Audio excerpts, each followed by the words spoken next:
All right, very good. Let's start. Okay, and good evening, everyone. And apparently we're on Zoom meeting. And welcome to the Zoning Board of Appeals for tonight's April 28, 2021.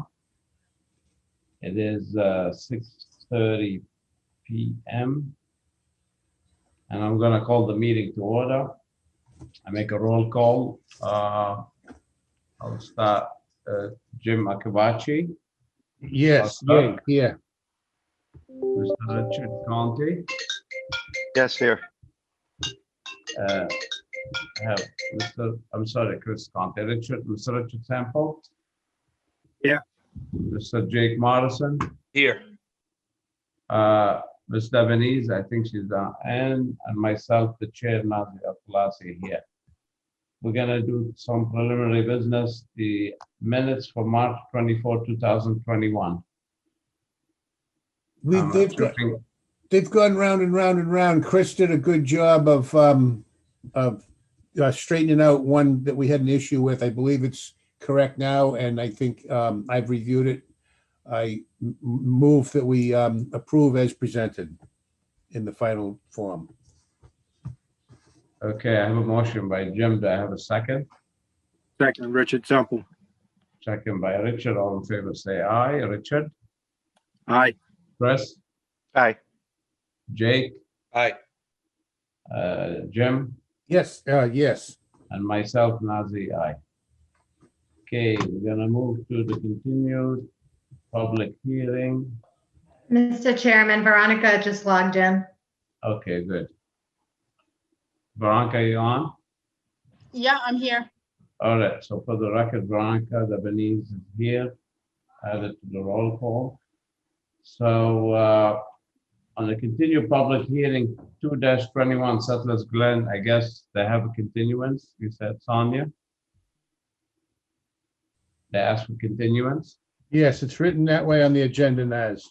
That is correct. We received an email from Miss Lynn Sweet. Okay, till May 12th. All right, very good. I just saw that. I'm sorry. Okay, also present, I'm sorry, our building commissioner, David Requena, and Sonia Raposa from planning. And I guess Ken is out for now. He'll join us later. Is he joining us later? I've joined now. There he is. Okay, and we have Mr. Ken Buckland, our town planner. All right, so we move to still the continued public hearing 18-21, Daniel Georgiana, special permit / variance 45 Longwood Ave. Is Mr. Georgiana on? He is, but his microphone is muted. Or you have to unmute. Bottom left, there you go. How's Mr. Georgiana, the public hearing is still open. Just state your name for the record and address, and whoever wants to speak. And Daniel Georgiana, 45 Nakata Ave, Fairhaven. And David, our son, is going to speak for us. all right, excellent. So where did we leave it last time, David? We had a couple of variances that we had 4 altogether, and we were trying to eliminate the one and also get some plans out to some of the neighbors just so they could see what we had for elevations. We did reduce the stairs on that on the deck there, so they're about 10 square feet. We took off. We were over about 3.5 square feet or so. Okay. So if I may, Naz, just to refresh my own and everybody's memory, this is the one that it's kind of a small cottage and they want to add on to the back of it and make it much nicer. Is that correct? That's correct. Yes, that's correct. We had to just reduce some of the lot coverage we were on the last time by a few square feet. And is this also the one that had like a deck between 2 structures, or is that a different? No, sir. Different one. That's a different one. Okay, just for clarity. Thank you, Mr. Chair. Thank you. All right, let's start with Veronica. What do you think, Veronica? I know you were against it last time. Veronica, Yep, I'm here. I think the addition is actually bigger than the actual existing house. Am I correct in stating that? Yes. I guess, so, I kind of feel the same. I don't have any change in how I'm feeling about abiding by what the zoning bylaws are calling for right now. And I guess that's just my view. I think, downsizing, I'm not opposed to the addition, but I think, downsizing to kind of stay within those bylaws makes sense to me. But did Yeah, we did. anybody had the chance to go look at that place? I did. Did somebody go? I went last week. I mean, the last time. I drove by today. All right, so this one, Chris, sitting on that one. Okay, all right, Jake, you have any input on that? Nothing right now. All right, Chris, what's your input? So did you say that you removed one of the variances that you were asking for? I think it was probably the impervious surface Yes. permitted. You got to 50% or below 50%? Is that correct? Yeah, below 50%. Took off about 10 square feet, so it got us down to around 40, I think. So we're still asking for what the building coverage permitted is allowed, 20%, and you want to go to 38%. And the FAR is 25%, and you want to go to 33.65. Correct. And what else is there? I'm kind of in the agreement with Veronica on this. Okay. I hate to penalize Mr. Georgiana because these bylaws gonna be changing soon. Well, I guess everybody has their own opinion. Yeah. So that's Right, yeah. the FAR is what you're talking about? Excuse me, Mr. Chair. The FAR, is that what you're talking, the bylaw that's going to change? And the coverage, they working on changing it for next time. Right. Especially in that district. What's that? Is there customers? Especially in this district, they're working on it. The commissioner and the town planner to change in this bylaw. Yeah, so we'll be able But to, it's not fair to a lot of people because all this area is like that. yeah, everyone around us is over over that percentage. And we're not trying to build anything that's looking over the neighbors by any means. We have all our windows set so they're higher up. They're not casting out looking windows on I any. did go look at it and walked around. There's all the neighbors, the shed right under these general property line. All the neighbors, the house is bigger. They're not blocking no one's view. No. That's my opinion. Anyway, who didn't I ask yet? Richard, did I ask you? What do you think? I know you're not voting, but you could have an input. Right now. Thanks. No questions. Jimmy, final thought? I have no objections to the application. I would vote in favor. I would vote favorably for of their plan. All right, and the public, anyone in the public want to speak in favor or against? I guess no one Yes, here. Mr. Chairman, Yes. I'd like to speak, sorry. Yeah, name and address, please.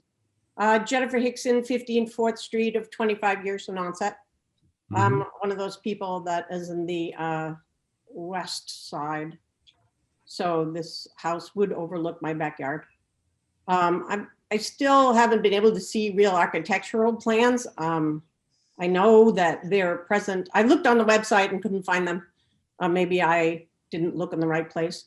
I did send a letter to the board, so I won't review all that. I hope you got the opportunity to read it. I feel this is going to be a detriment to my property value. It certainly will affect the privacy of my backyard. And my view of just the skyline. So I hope that the enlargement, the doubling of this property won't be allowed. Thank you. Okay, you on the other side, on the other street, but you are butts from the back. You're in the Yeah. bottom from the back. Yes, sir. You had that white shed, like pretty much to the fence. You had it. Yeah. Yeah. That's not my shed. I'm on the other side. That's Oh. the gentleman from Michigan who was here at the last one. Okay, okay. And Now, okay. are we allowed to speak against that, or how does Yeah, that? yeah, of course. Go ahead, David. Yeah, Well, I did drop off plans. I left them in the fence. They were there this morning. So I don't know when they're also online available. As far as I know, I saw them. There is a shed that's right up against from Ms. Hickson, right up against the property line. I think the height of her house is about the same, if not higher than the height of our house would be. I think also the coverage, I took a look at the coverage, I had some photos if you want, is much more than 50% for both of those houses behind us. In fact, for all the houses in the neighborhood. We're not trying to deface we're trying to build to the idea of this neighborhood. We're not going to the maximum height we could go, or we're below by over 10 feet. We're not overlooking anyone. We're being overlooked by all the houses around us. All right, thank you, Mr. Georgiana. All right, anyone else would like to have an input before we close? Mr. Chairman, may I just say one thing? Yes, yes. of course. My house was there for 100 years. That's all. Okay, okay, no, all right, Um, thank you. Nazi, Yeah. I would be curious to know what the average FAR is in the area and lot coverage and the averages, but right or immediately around them, there are butters and in the neighborhood. I mean, I guarantee you the one to his left and his right a lot more than what they're asking. I went look myself. yeah. The left and the right. I beg you. I unfortunately, I just have not had a chance to go by there. What did Chris Conti said that he You can had a chance to continue. go by? We can continue if you wish. I mean, there's no rush. I don't think there's a rush. We should take our time, continue. That's why I went look at it and walked and walked and walked. When you mentioned last time the lot coverage and all these things, and I walk around in the front and the back, walk the property, and I don't see a problem myself with it. So I think if you feel like it, we could continue. I think we should, to give Mr. Georgiana a chance. We still have time for decision. You should, whoever didn't go look at it should go look at it still. Can I ask Chris what his feel was for it? I mean, obviously, if he's feeling, Same like I you, think yeah. how I was That's originally, so I'm thinking that maybe when he went by there, he didn't see I don't know, either the hardship or the reason to increase above what's allowed. Chris, I'm just- want to answer that? You still there? Well, yeah, I'm still here. Thank you. I did notice it is a small lot, a very small lot. All the lots, I guess I really didn't take into consideration maybe looking at more of the other lots and their footprint on their lots, the FAR that they have and the building coverage on those lots. And maybe a continuance would be good to take another look at the neighborhood in closer detail. I know the lot was small. And I did see where the abutters were with the sheds and stuff in the back. It is close.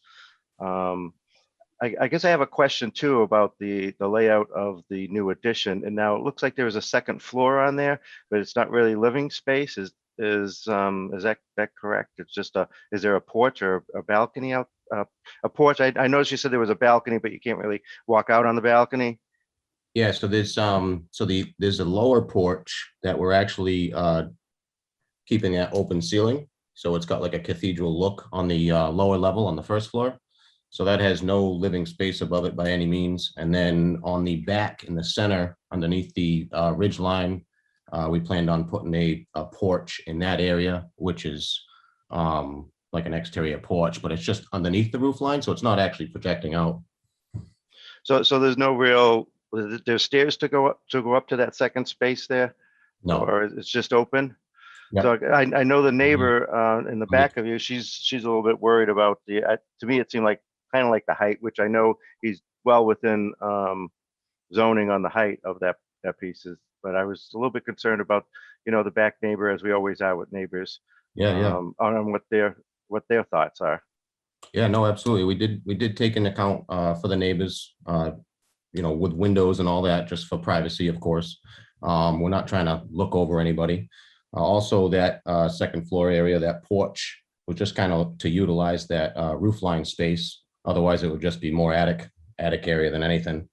So that's why we put the porch upstairs. And on the existing cottage, it's got like pull down stairs to get up there. No stairs. I could ask the commissioner right now, he could do the calculation of the abutting property for FAR and lot coverage if the board wishes, and we table. That would be great. We've been working on this for a long time, and we're certainly not trying to. Right, but I would rather let them look. I would rather continue, and they should. Like I'm telling you, I had second thoughts, but I went look. It's a big difference when you look. Go ahead, Jimmy. I'm sorry.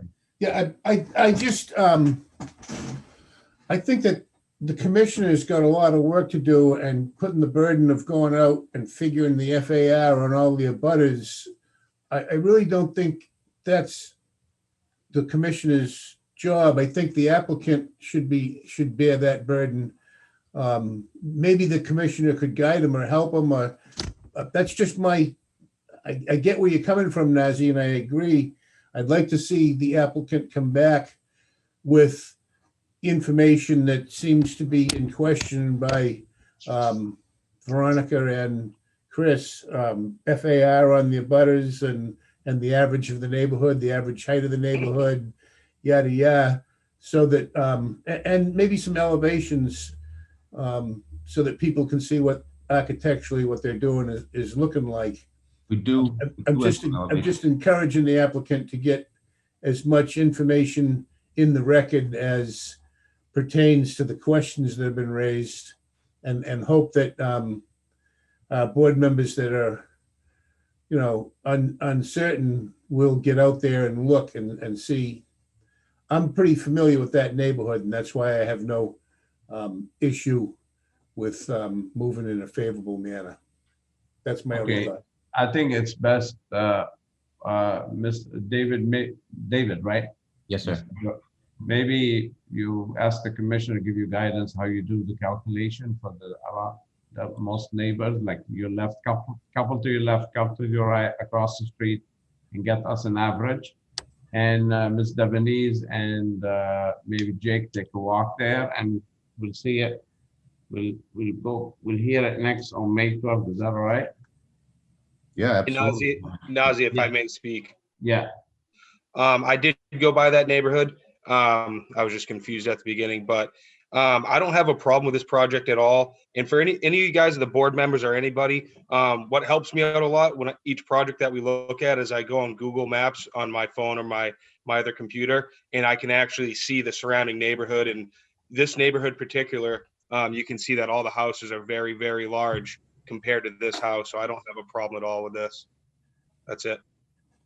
Thank you very much. Thank you. Okay.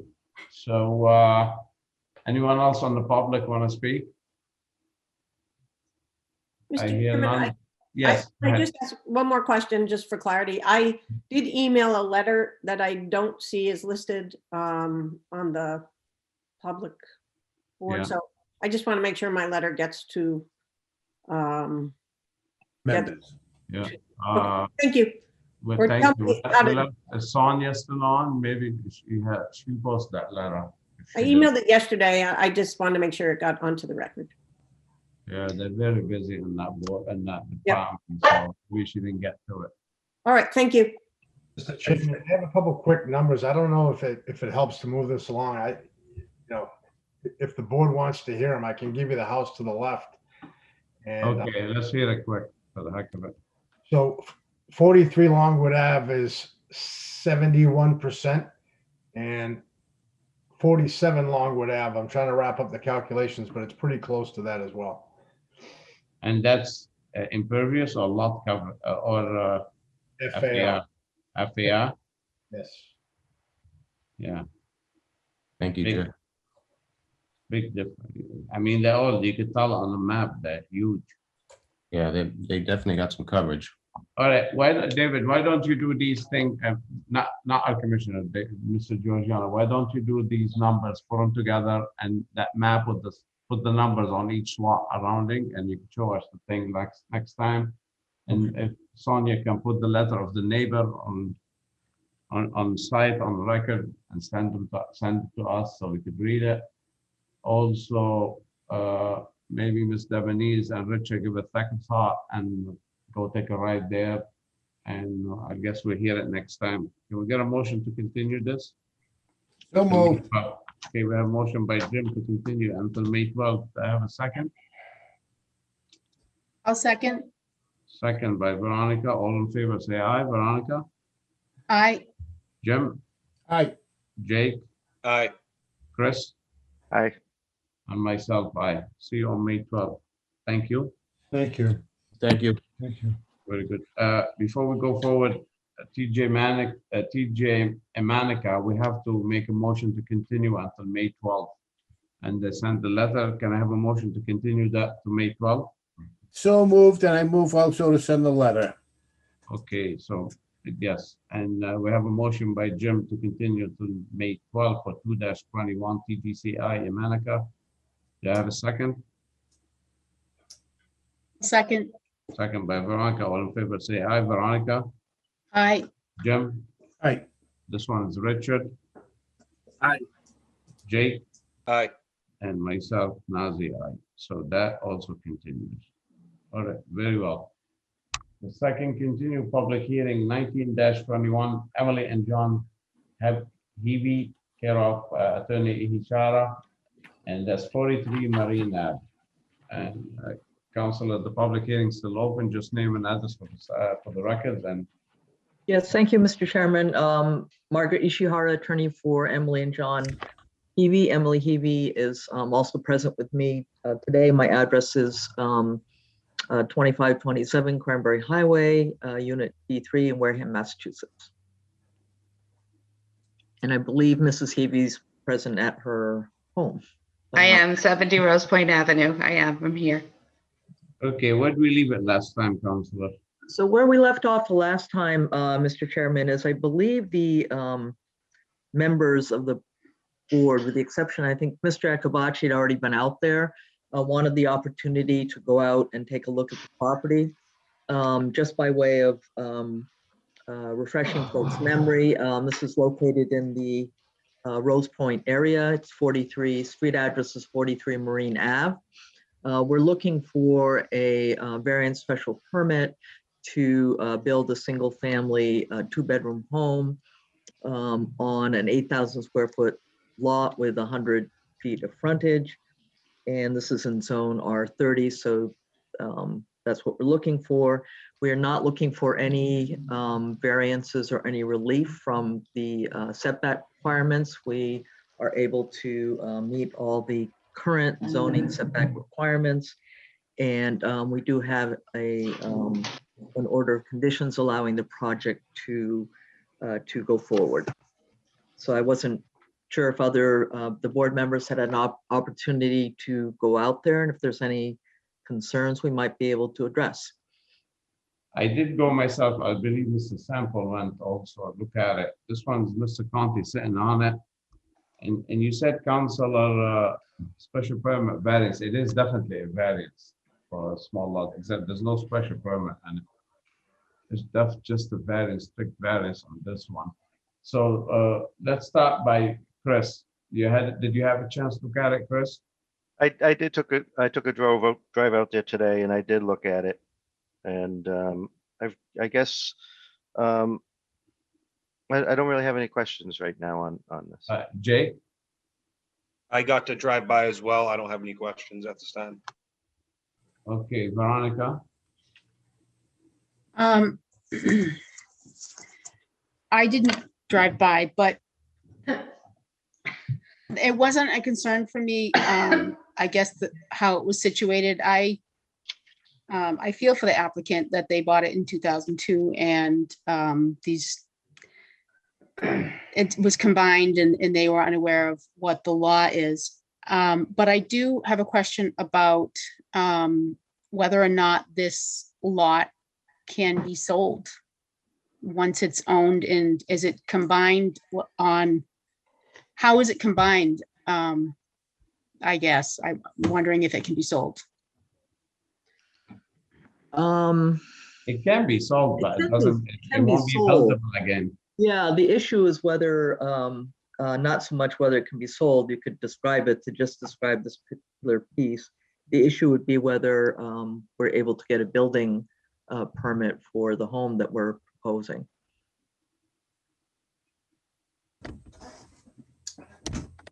I guess my question, let me clarify a little bit more. If I may, Be sold Veronica, as a buildable lot. Jimmy has good theory of this. He's very, let Jim say his thing. You'll get what he's saying, Veronica, if you don't mind. trying to sort of to answer Veronica's question, if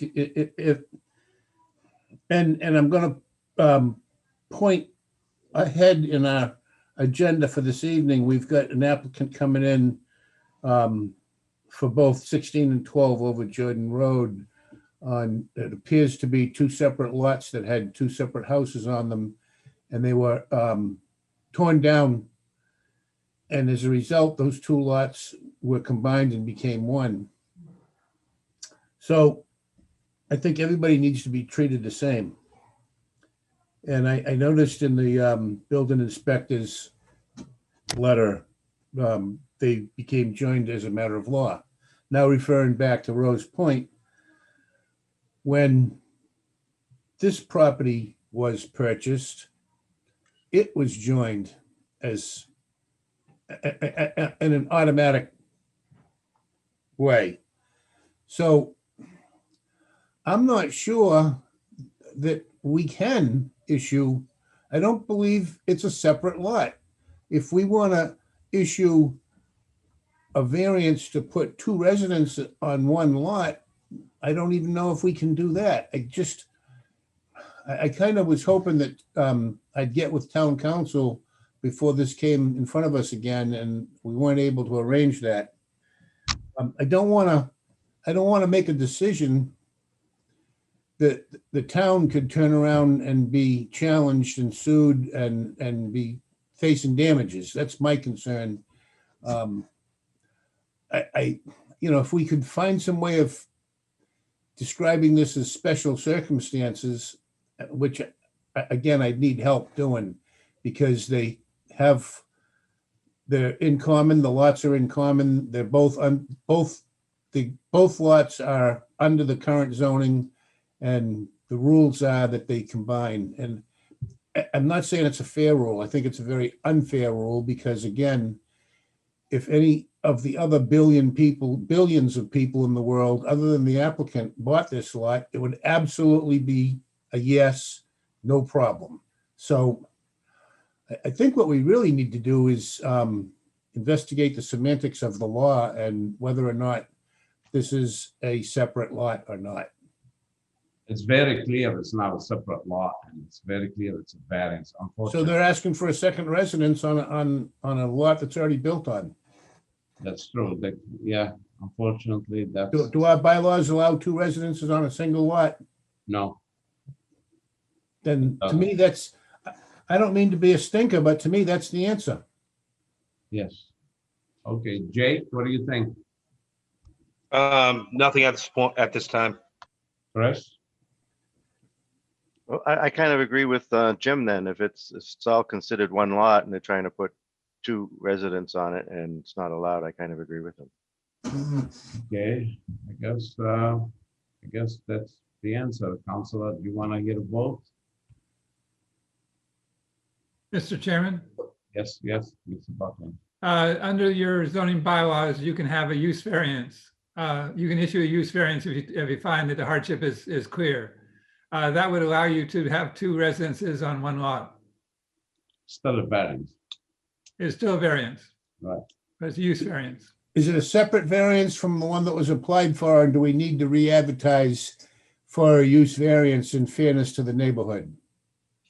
We had actually, as part of, I don't know that I had styled it as a use variance, but one of the requests I had made, I think, let me just check.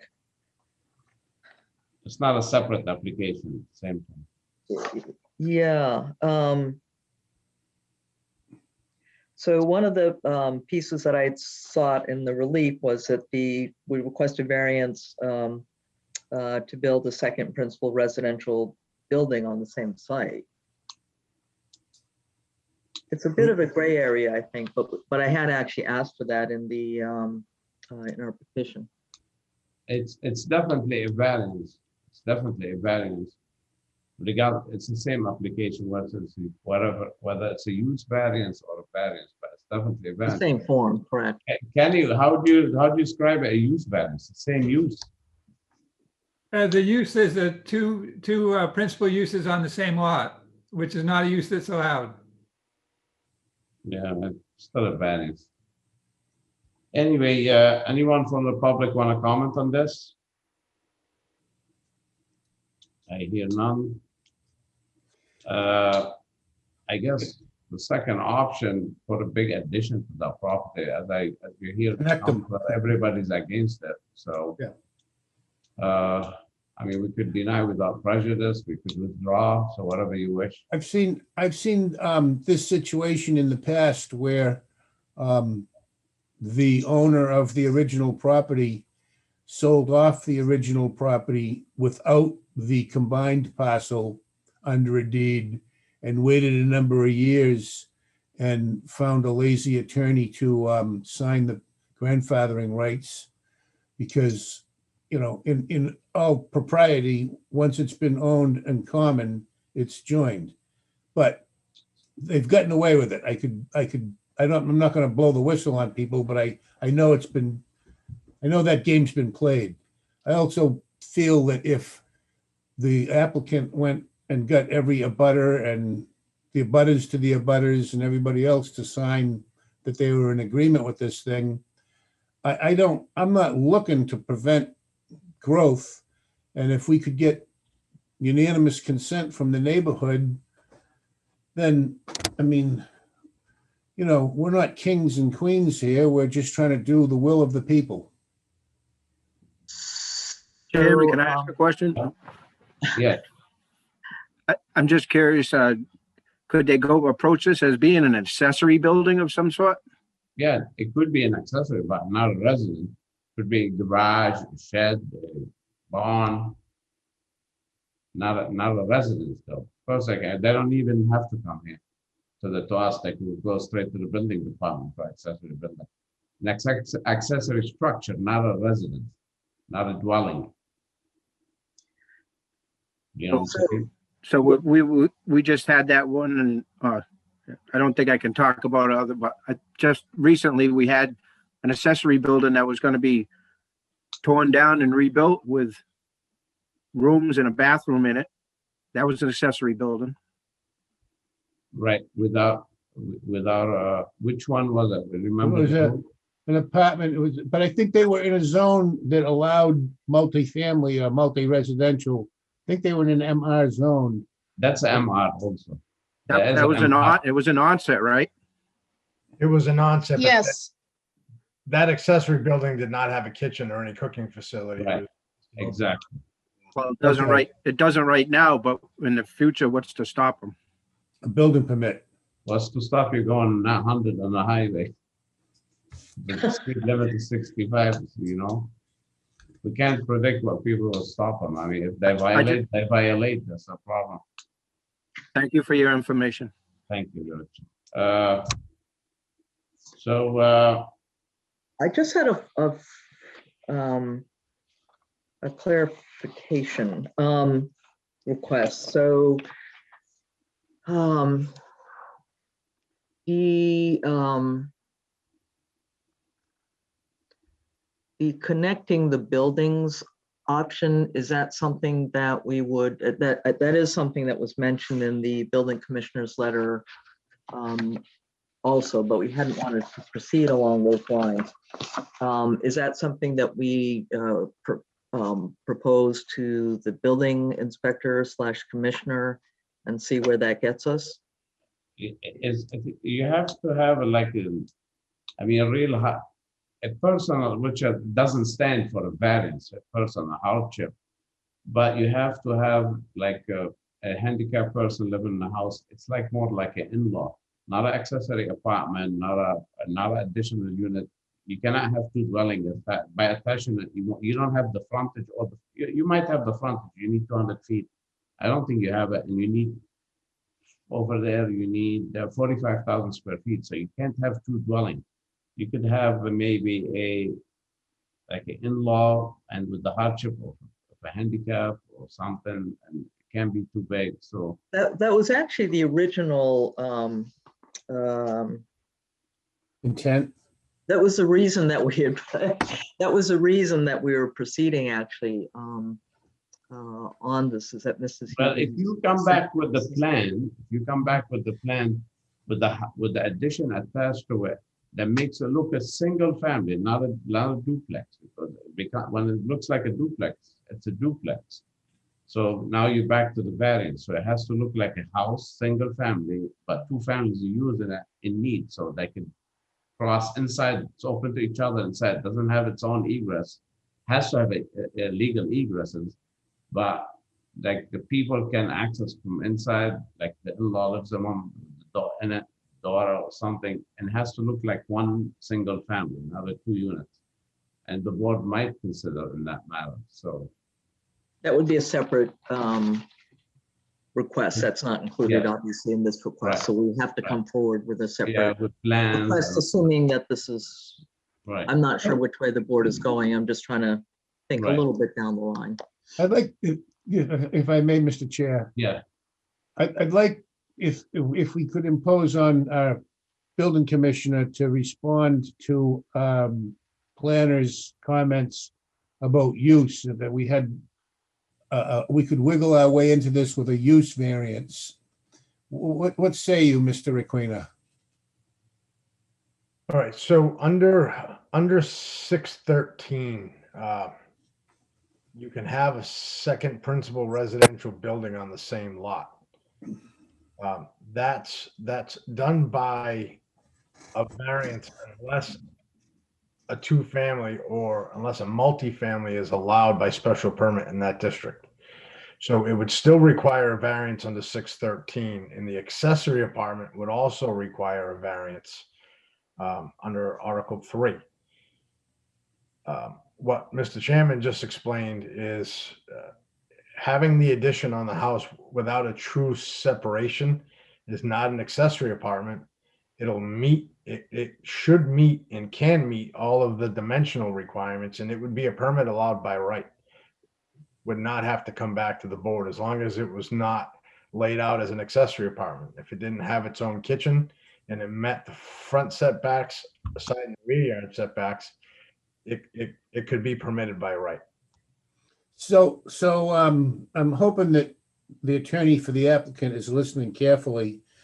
So we might be doing this applicant a big favor if we continue this and let them kind of come in and chat with the commissioner and maybe even the town planner a little bit and come back at us with maybe a little different approach to this. If I may, that would be completely different application, Jim. Even if we continue, we have to act on the variance. So They could, but at that point, after they've had the pleasure of talking, they could withdraw and reapply. Okay. I'm just trying to give them as much wiggle room or latitude as we possibly can so that they still have this open and available to them for a vote, for an official opinion. We haven't given an official, we've had a lot of discussion, but there's been a lot of discussion that might guide them in a direction that would allow them to accomplish what they're trying to accomplish. And again, like I said, if the entire neighborhood, if the whole community is in favor of it, our bylaws are intended to protect the community, not fight the community. That's my opinion. Yeah, we could do that. No, not a problem. But going back to Jim's thought about going back, maybe if the attorney could go back and find a defective deed somewhere and void and annul the deed and reinstate the deed, if she can. She could find it back, going back to 2011 and find it defective. That's another way of curing it. Let me, Want to give you some time for next This- time, Counselor? We continue? um, Would I you don't like us to I don't table want it? to put, well, I don't want to put Mrs. Heavey on the spot in front of the commission. Is that something? Yeah, we could table it if you wish. What would the next date be though? 5/12, May 12th.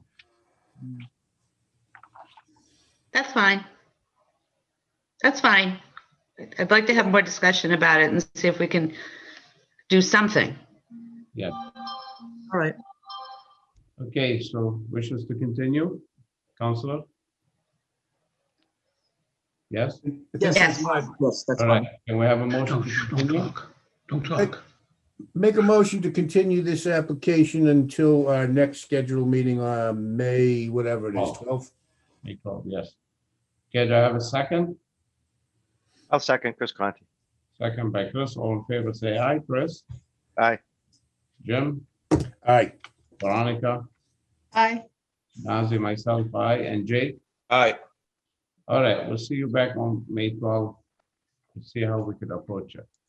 All right, okay, very good. So that's been done. Now we move to the public hearing, 2-21 TJP Realty LLC, variance 16 over Jordan Road, map 20 lot 1017C. Kenny? The zoning board of appeals will hold an online public hearing on April 28th, 2021 at 6:30 PM to consider petition number 2021 for a variance from the requirements of Article 6, Table 621 under the family zoning bylaws to TJP Realty LLC of 19 over Jordan Road, Wareham, Mass, proposing construction of a new single-family dwelling on the parcel of land located at 16 over Jordan Road, Wareham, Mass, Assessors Map 20, Lot 1017/C in the R60 zoning district.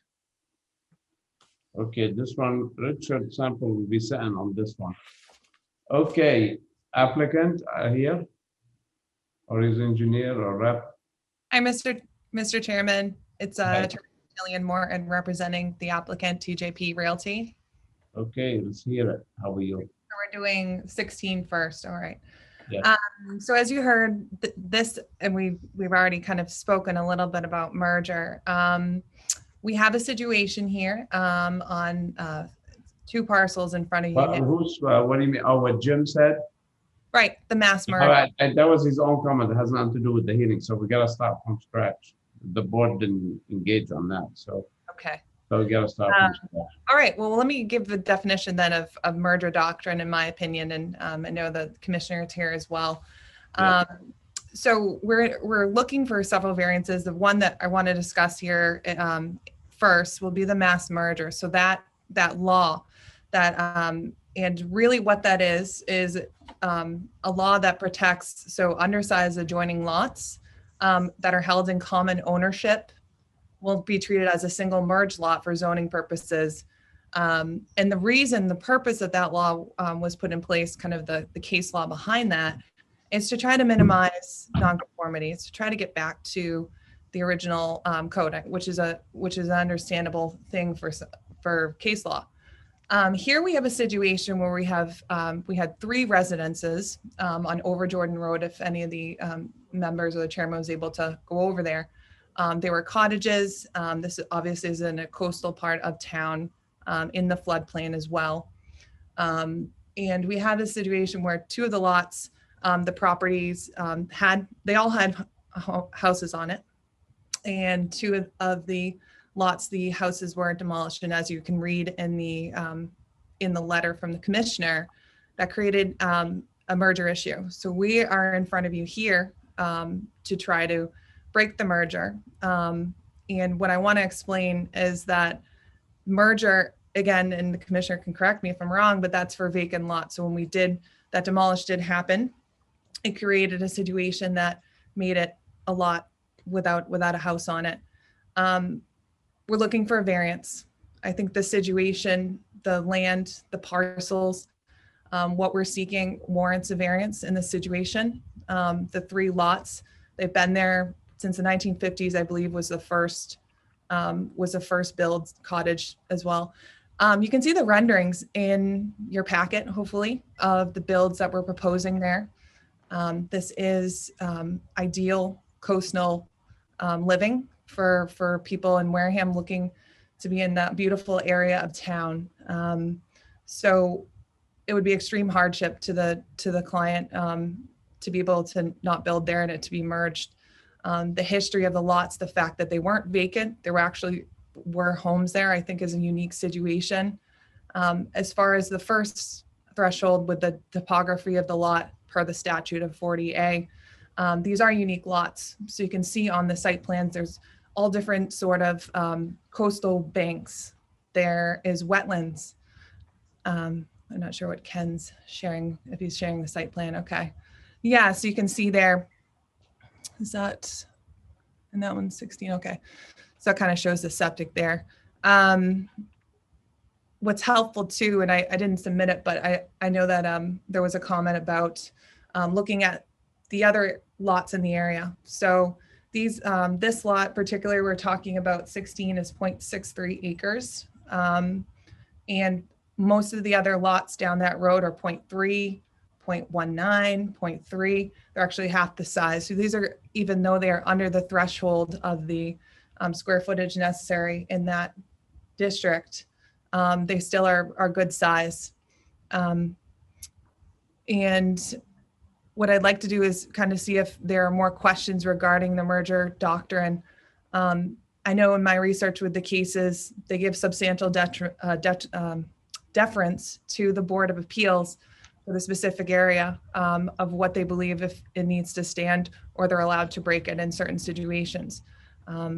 I think if you see some, if Ken would be able to, Mr. Buckland would be able to pull up some of the renderings, it'd be helpful to see the project that we're looking to do there. On 16 specifically, there is also a small side yard setback variance that we're seeking. 17, and we need, so it's the 3-foot variance. So we are trying to stay within the parameters of the other requirements in this district. And then also there is a front yard setback as well. From minimum of 60, we have 40. So there's a 20-foot there. So on this lot, there's 2 other variances being sought other than the merger. Okay, so let me analyze this quick. Right.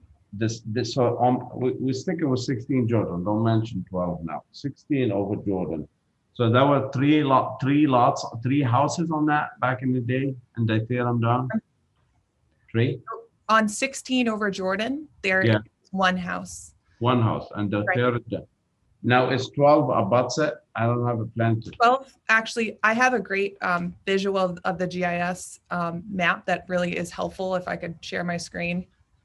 So Shows all 3. it's still a grant. If it doesn't abut another one that the owner owned, still a grandfather lot. Right, so there are 3 parcels. My client owns all 3 of them. They have, Right next to each other? Right next to each other?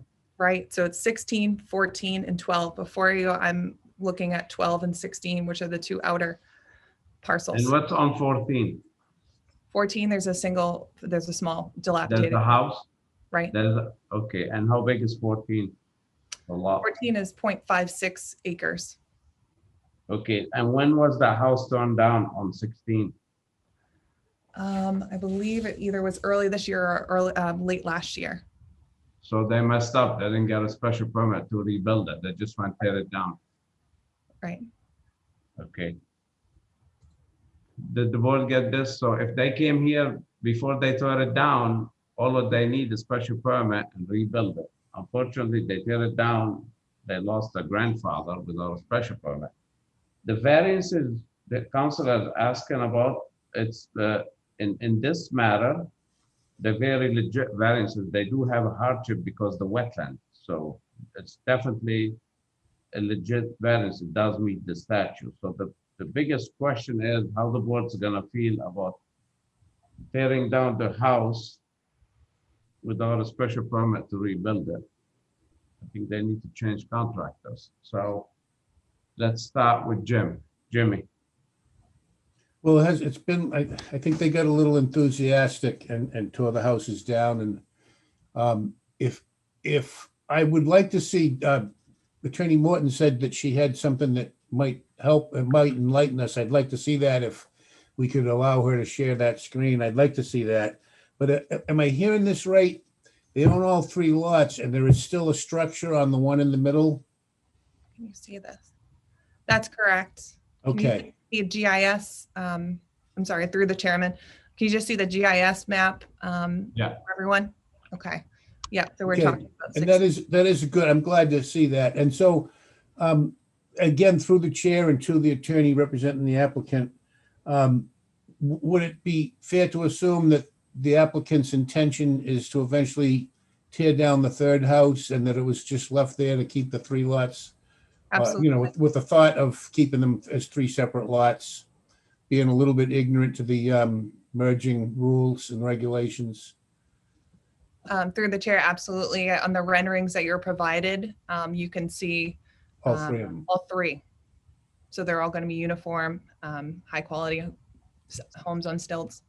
I don't think we're allowed to issue a special permit retroactively, but if we could, that might help us solve this problem. I'll reserve the rest of my questions till I hear from the rest of the board. Veronica. I had reviewed this before the meeting started and I'm still a little confused. I thought that I read something about a house was taken down and they want to put it onto a different lot. And I'm trying to see where I saw that. Did they, Counselor, was that a house and they moved it? No, On not, that lot? not that I'm aware of, Mr. Chairman. There was no house I moved, Veronica. I was gonna say, Okay, but the back. I'm just not clear on, this is 3 different houses that we're looking at No, 12, we look- 14, and 16 over No, we're Jordan looking Road. at one now. Concentrate on 16. We just asked for the neighborhood, what neighbors before, but you concentrate on 16. It's the existing lot, existing non-conforming lot had a house on it. If they would have just, before they, so for some reason, they get excited, throw the house down without a special permit. I'm sure their intention was to build a new house, but little experience, maybe they just throw the house and never get a special permit to rebuild it. Once you tear it down, you lose your grandfather rights. Did you get that? I understand what you're saying. I would really like to understand this whole situation because the deed that was purchased for 2019 involved 14 parcels. So I just want to understand exactly what's happening. If it's clearly something where they pulled the house down last year or whatever it is, and now they're just trying to put it in the exact same spot. I'm okay with that, but I want to make sure that that is what is actually happening and I want to understand it. And what's also happening with the other, there were 2 other houses that you're saying, Mrs. Morton, that were pulled down. Attorney Morton, that were also taken down. Right. So if you look at that map, the 16 that we're speaking about was pulled down, was raised, and 12 was raised. So both of them were old, dilapidated, actually hazardous houses that they, and I think maybe the commissioner might be able to answer me. I think this was during actually the fall of the transition of commissioners. So I'm not sure if that had something to do with a miscommunication. Maybe Mr. Aquina can answer me on that. I'm not sure if the client's here to be able to answer when the demolition happened. But there's just 2 gone and they're going to build these, would like to build these new structures. Okay. I hate to go, and I'm the one who said let's not discuss 12 and 14, 16, but I guess we need to now. So you're telling me there were 3 houses on 12, 14, 16. They tore all 3 houses down? Only 2. Only 2. And where is the house now left? On where? One in the middle. 14, Mr. 14. Oh, okay, so the middle, the house still there, they told 12 and 16, okay. And both 12 and 16, they exist in non-conforming, they don't meet the zoning, right? They don't have the 60,000 and the Correct. whatever frontage, 180, right? Right. All right, David, do you want to enlighten us a little bit about it? What should have been done, what was the right way to do it, and what happened? Sure. So under the mass merger doctrine, any vacant land will merge in perpetuity until it meets the requirement. Right. So they'll continue to merge. There could be 100 lots there in a row. If they're all vacant and they're all non-conforming, they will merge until they meet the requirement in that zoning district. So what happened here is they had a house in the middle, a house on the left, and a house on the right. They removed the house on the left and the right, and the 3 lots are non-conforming. So the two vacant lots would merge with the structure in the center until it meets the requirement. So all 3 lots are considered one lot for zoning purposes in this case. At least the lot in the middle, one side lot, and I believe a portion of a third lot would merge in order to reach the 60,000 square feet. So the houses were torn down prior to my start in November, or right around that time, last fall, early winter. So did I get a building permit to tear them down? I believe they started to get a building permit to remove them without the Board of Appeals. So they got a demolition permit, and that they didn't think to go for a special permit to rebuild them. Correct. They received a demolition permit for the 2 structures, but they didn't get a building permit for the new structures. So in order to get the building permit for the new structures, they would have had to go in front of the Board of Appeals prior. Right. Okay, does everyone understand the situation? I certainly do. And just for everybody's, if again, through the chair, if I may, again, impose my local knowledge on the group. I used to, when you go down Jordan Road, these houses would be on your left-hand side. Paul Volpe had one of those houses, and he had a thing that came up out of the middle of his roof, looked like a lighthouse. It was hilarious. He used to go up there and be able to look out over the bay and smoke dope and have a good time, and friends would go and visit him. I was on my way by on the left to visit another friend at the end. When you go down Jordan Road, over Jordan Road, I'm sorry, there is actually a section of the road that goes underwater during high tide. This is just before that, again, on the left. This is also part of the entire property that goes all the way out to Great Neck Road. There's fields that get hayed. There's houses that we have recently granted some variances and some special permits, et cetera, on to this same ownership. If everybody jogs their memories, there's a big house. So this is a builder or a property owner that's investing significant funds in Wareham and are going to and is creating some tax revenue on residential structures that'll probably never put a burden on our school system or our police or our fire departments. I mean, the fire department or the police department. But what I'm trying to say, it's not the type of construction that typically burdens our municipal services.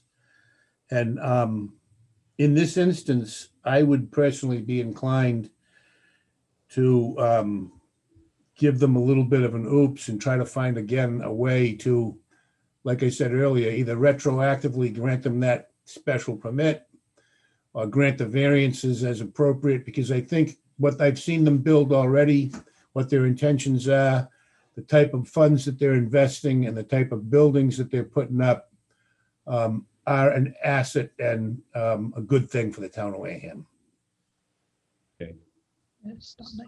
Let me go quick to the public. Is there anyone in the public want to speak in favor of this or against? Against. Hi, could I speak? Yes, sir. What's your name? My name is DJ Wilson. I live at 168 Great Neck Road here in Wareham. I got a letter because we have bought 12 over Jordan. I had several questions before the hearing, but a lot of them have been answered.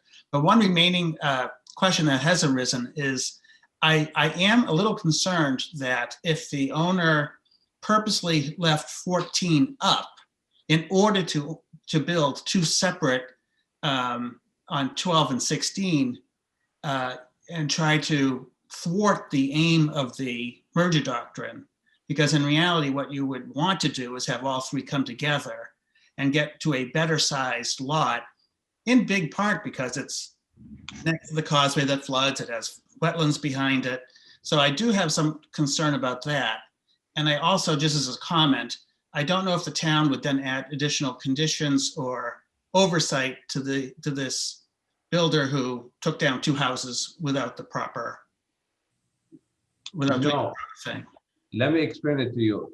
There's no trick about it was I hate to say this, that was a dumb mistake. There's no trick about keeping the 14 and taking 12 to rebuild 12 and 16. It was a mistake. If I'm the builder doing this, I'll go get a special permit, and we had 3 houses, we still have 3 houses. I So get it. he wasn't making it was absolutely not a smart trick. So It wasn't smoke and mirrors, and his intentions were obvious, and they weren't to be subversive. and if that person had went and had the right contractor doing it and applied for a special permit, it's absolutely by the book and by rights with some conditions. But if it was 3 houses there, it will still be 3 houses. Unfortunately, he made a mistake, or somebody advised him otherwise, or I don't know, get excited doing it, or whatever the case is.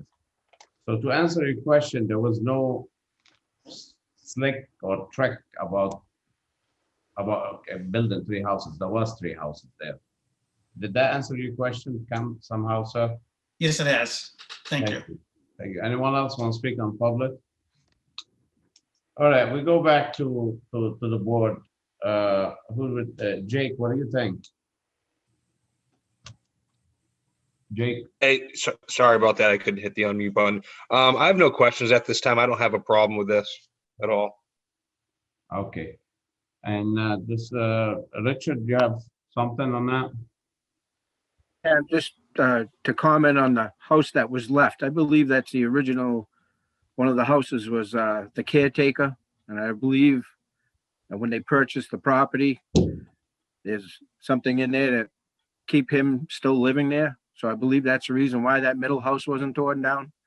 Secondly, it is a shame that they didn't go through the right channels. I mean, I feel that they either should have been advised when they were doing it, but if they weren't advised and they just went and did it, then I'm kind of not in favor of any of this. So that's what I have to say about that right now. Thank you. Did David, Commissioner, is that letter and record recommendation from the previous commissioner, what they were doing or what they did? Not that Anything? I've seen, Mr. Nothing Chairman. on the file? No, not that I've seen, but I would like to make a comment, and not to belittle anybody, and I don't want it to look or appear like anyone's incompetent or anything like that. But just for the record, I've had conversations with the owner of this property and the contractor, and it appears that when this all began, they were kind of guided down the wrong path and given some incorrect information. By who? Let's just say they were given. He'd probably rather not say, because it could be his predecessor.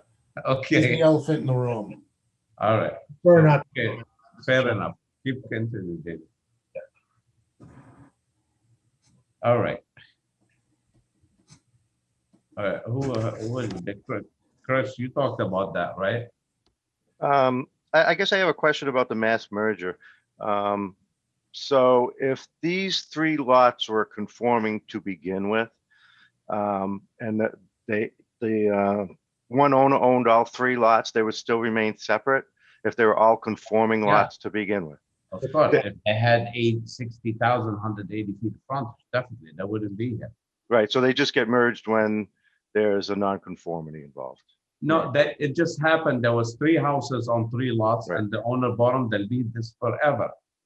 When you tear a house down, it become like a murder. You know what I'm saying? I understand.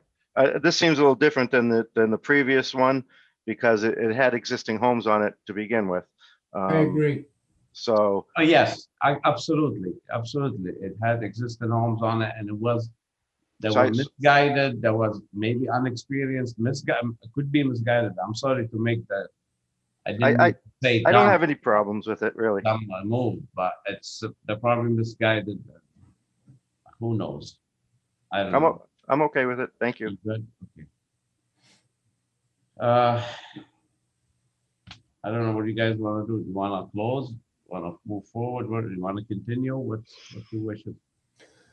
So, Make one go ahead, comment. go ahead, Julian. Go ahead. Hi. I just, again, and that's why we're here. We're not trying to throw anyone on the bus, and that's, why I'm trying to stick to the legal aspect of what we're asking for you, going through the right channels, but that's certainly really what the history was. So I appreciate you all understanding, and that's why we come before And you. when was it turned down? Was it during the pandemic? I looked at the building permits. It was in October. It was prior to our current commissioner, and that is also what I've heard from the client as well. So. And then everybody has to understand the pandemic, everything was closed, it was hard to reach somebody.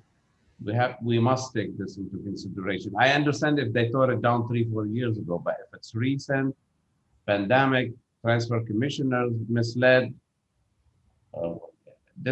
we have to consider this. We cannot be cruel and not consider all these things. Right.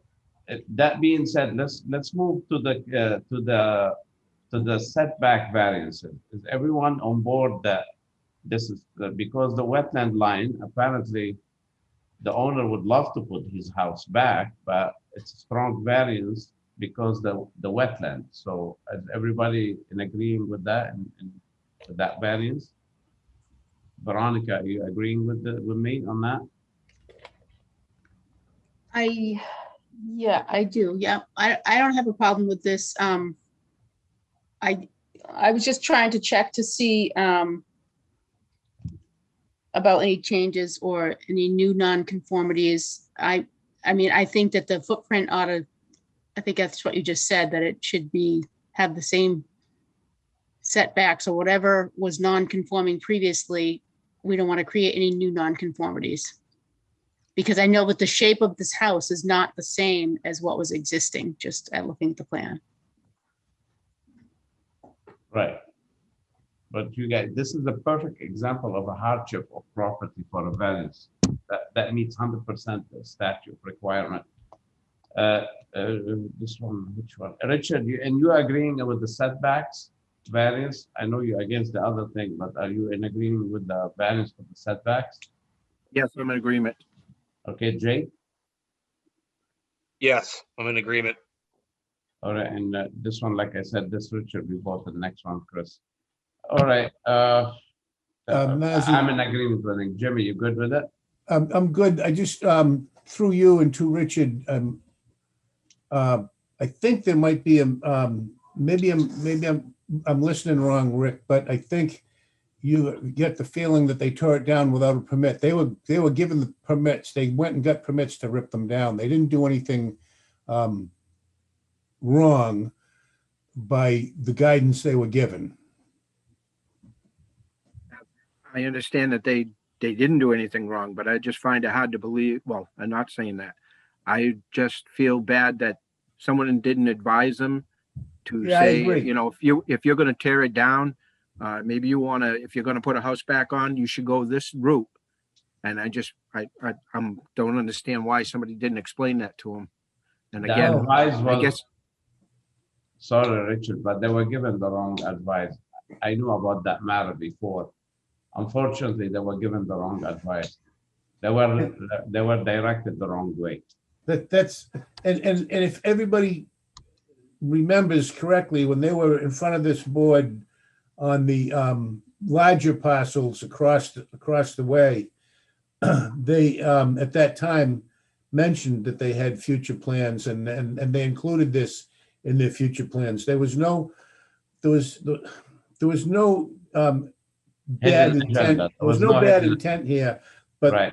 and again, everybody's trying to be delicate. Nobody wants to say that, but that's why we have the commissioner we have now. I guess this is the best way I can put it. So when anybody's ready, I'm ready to make a motion to close the public hearing. Okay, you can make the motion. So moved. Do I have a second? Motion by Jim. Do I have a second?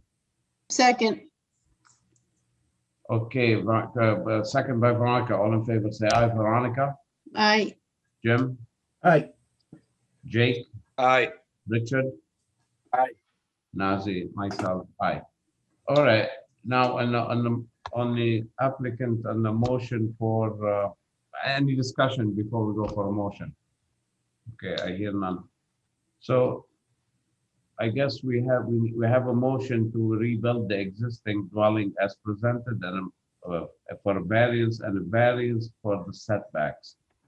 Make a motion to approve, to grant the variance to build the structure as shown on the plans earlier, if those plans have been shown and dated. Otherwise, my motion is to grant the variance per request with standard conditions. All right, very good. Before we go forward, I have to be clear on the variances. There's two variances. We're gonna grant a variance to build a dwelling. The first variance to build the dwelling on an existing non-conforming lot. The second variance is setback variance. And so these two things, the first one will be like a use variance, and the second one will be a regular variance that meets the statutory requirements. So just to be clear, there's two variances here. Do we want to vote them individually, or do we want to vote them combined? What do you think, Counselor? I think combined is correct, but I just want to make sure per Mr. Aquina's denial letter, I thought on That was a 16 third were item. three. There were three. Yeah, there's one for setback, but it's the same one, front and back. There's three Oh, okay. variances. Okay. But it's the setback variance and Right. one for the building. So when you draft your decision, you have to make two variances, one for your building and one for the setback. They have to be two separate ones, clear. We could vote on the same ones together and one, Jimmy, everybody. But she draft two variances. And do we need, It will be on the same recorded Right. variance, but it'll be two separate variances. do we need to do anything about the lot? Do we need to include a variance for the separate lot, so it could be a separate deed? We'll do the separate lot after. Let's finish 16. So we can. No, I'm regarding 16. 16 is a separate standalone lot by itself. Do we need to address that in this motion? That's all. We are doing 16. We're just gonna do only 16 over Jordan Road. So we're not assuming that 16 has been combined, and we're not making a variance to. We are 16, it's its own lot anyway. It's lot 1017C. So Okay. we're just gonna grant the variance to rebuild the house as presented and the variance for setbacks if the board wishes. That was my motion. Okay, so with Jim's motion to grant the variance to rebuild the dwelling and to grant a setback variance based on that the applicant meets the requirement, the statutory requirement of a variance as this chapter, as Mass General Laws, Chapter 40A, Section 10 requires, states. Do I have a second on that? I have a question. I'm sorry, but is this, Jim, I think brings up a point. Is this it's right now legally merged as one lot, is it not? No, it is separate lot, non-conforming though. It's not conforming, it's not merged, it's had its own boundaries. But if you take, this is why they're here, it's because it become non-buildable, because they tore it down without a special permit to rebuild it back in October. But it's its own lot, we're not creating lots, we can't create lots. Okay, The planning okay. board can create lots. Then I second the motion. Second by Veronica. Okay, so be very clear. All in favor of that, of the Jim's motion, say aye. Jim, Aye. Veronica, Aye. and this one I said, Richard, Aye. Jake, Aye. and myself. Aye, it carries. Okay, very well. Let me take some notes, and while I take notes, let me see my computer slow here. Let's see what's the next one. I'm sorry, I have to open my other one. All right, second hearing is 21-21 TJP Realty LLC, variance 12 over Jordan Road. The zoning board of appeals will hold an online public hearing on April 28th, 2021 at 6:30 PM to consider petition number 2121 for variance from the requirements of Article 6, Table 621 under the Wareham zoning bylaws to TJP Realty LLC of 19 over Jordan Road, Wareham, Mass, proposing construction of a new single-family dwelling on a parcel of land located at 12 over Jordan Road, Wareham, Mass, Assessors Map 20, Lot 1017-/A in the R60 zoning district. Okay, very well. I guess we, Counselor, and this one for the record, Mr. County will be sitting on this from Walter Cruz chair. And Counselor, it's yours. Thank you. Hi, so we're here talking about 12 over Jordan. Just your name and address for the record again. Attorney Jillian Morton, 184 Main Street. Thank you. Here we have an issue of merger where there's an issue with the lots, but not sure if we want to go through that discussion again. This was a pre-existing non-conforming in R60. This certainly meets the variance standard. The topography of the land, again, it's similarly situated with coastal banks, the wetlands. The proposed build that you have in your packet is a nice home that's going to be built on stilts, a great attribute to the neighborhood. On this, we have again the merger issue, and then an issue, I believe, just on frontage. And we'd be seeking, it would be an extreme hardship to have, again, a home that was already pre-existing and not be able to build on this. I think it fits the nature of the neighborhood, and surely it meets all those thresholds of 40A. I'm happy to answer any questions on this as well. Okay, we're back again on the same matter. I guess the gentleman, the owner, tear down the building, was misled, unfortunately, or bad, whatever. And also, it needs a setback, only front setback, and apparently the hardship is the wetland. That makes sense. So we go back to discussion. Again, we'll start with Veronica. Veronica. I'm sorry, I didn't hear what you just, that last thing that you said. It's pretty much the same case as previous, but it has only one variance for front setback. They need 60, they only have 31 feet, and apparently the hardship is the wetland line because they cannot build on wetland. And also, again, the same idea, they tore it down, they were misled, bad practice, I don't know what it was, but unfortunately it was, they did the wrong process, so same thing. So what's your thought on that one? Same as the last. I have nothing to add. All right, Chris? I guess I don't have anything to add either. It's the same as the last one. All right, and Richard, you could comment? All set. Thank you, sir. Thank you, Richard. Jay? No questions. Ralph, From the public, can I have anyone in the you public? left me out, man. I'm sorry, Jim, I'm losing. That's all right. Remember, Go to it's the public. it's Go to 3 the in the public. morning here. It's 3 in the morning where I am, so. So Jimmy, sorry, Jimmy. I know I'm missing somebody. I'm like, Jim? In the interest of time, I'm ready to make motions to close and motion in favor, but I do want to give the public the opportunity to speak if they so desire before I do that. Correct. Okay, anyone in the public want to speak in favor or against? Okay, I hear none. Before we close, any discussion? I hear none. Jimmy, Make a motion to close the public hearing. do I have a second? I'll second. Okay, second to close public hearing 21-21. All in favor, say aye. Veronica, Aye. Jim, Aye. Jake, Aye. Chris, Aye. and myself, aye. So it's closed. Any Make a motion discussion? to grant as proposed standard conditions.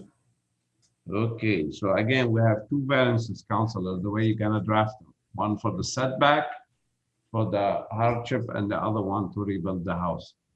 And they both and meet the statutory requirement, supposedly, 40 of 48, section 10. We could say that, I guess. Do I have a second on Jim's motion? I'll second. Second by Veronica. All in favor, say aye. Veronica, Aye. Jim, Aye. Chris, Aye. Jake. Aye. Oh, I forgot me, Jim. Oh, sorry, me. Yes, aye. 3 Okay. o'clock in the morning, you're doing a good job.